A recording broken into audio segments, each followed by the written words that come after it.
what you're showing on your video on the screen is the last few seconds before the aircraft impacts the ground. But if you can you can restart the video a little earlier, about 10 seconds earlier, you will find that the aircraft is flying straight and level, and thereafter it goes into kind of a roll before it goes down and crashes.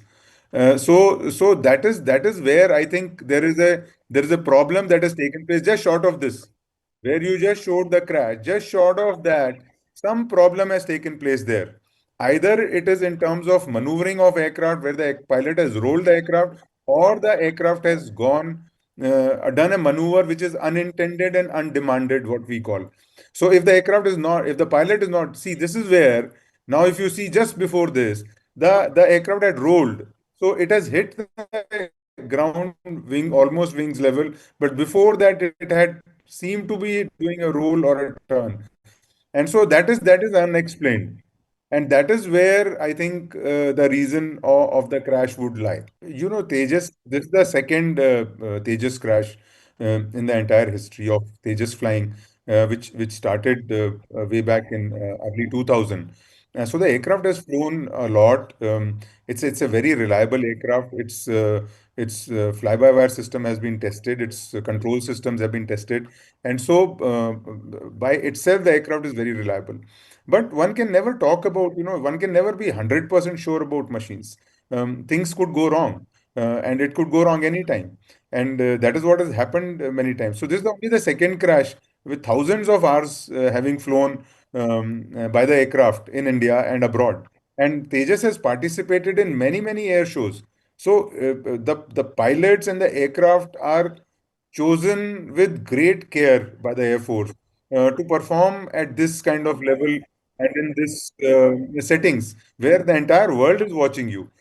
And so something going wrong, catastrophic failure, is the only thing that can answer this kind of a failure.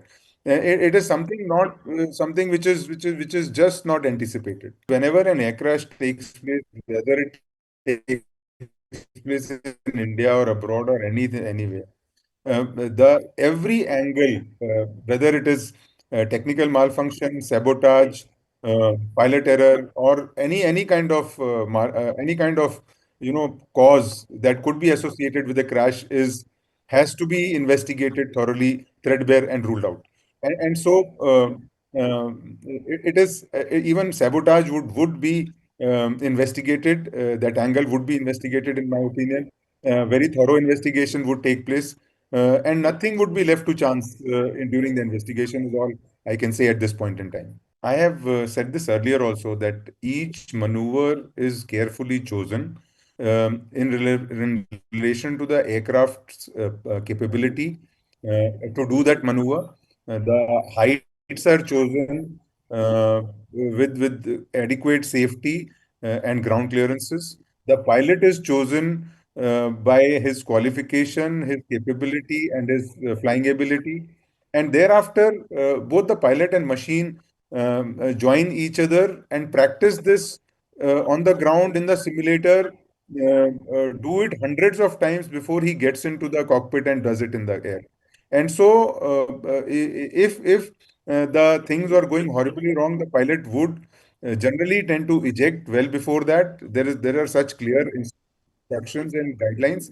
And so to say, I would say that the pilot does his best to execute these maneuvers and the full profile because he feels the nation is looking at him with great pride and expectation.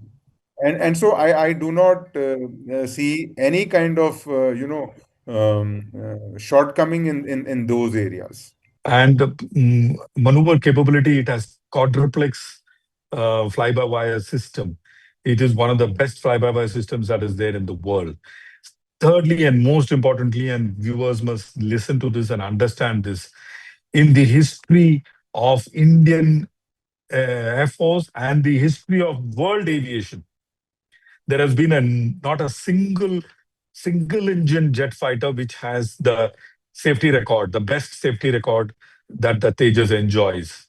There is no fighter in the world ever produced that has such clean safety record that the Tejas enjoys. Tejas had, including this crash, only two crashes. The one was in Jaisalmer. I happened to be very close to Jaisalmer at that time when that crash happened, and that was a technical malfunction. And in this one, this is a low-level aerobatics, like it is shown on the screen. It was executing a negative G split maneuver.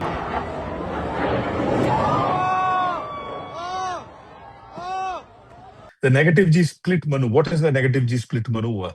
This is a signature maneuver only Tejas in the entire world does. It's a very, very difficult maneuver to execute.